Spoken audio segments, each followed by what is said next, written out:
Hello. Today I'm going to show you how to set up your computer or your laptop profile picture. If your laptop already set up, but you want to change to a new picture, then watch this video. Go to your Start menu. Then click on Setting.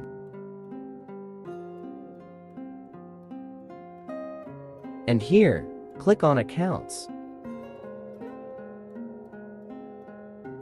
Then you will see your account profile here.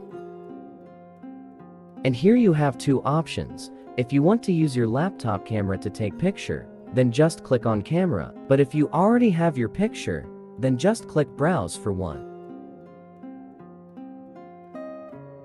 Then go to Find Your Picture folder.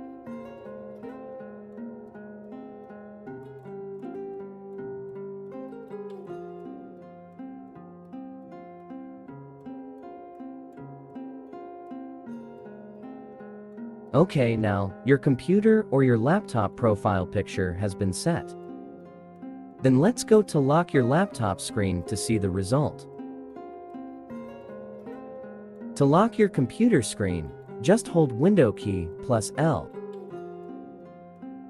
Okay, the setting is now successful. Thanks for watching. And if you like this video, then please subscribe and hit the like button. See you in the next video. Thanks and bye for now.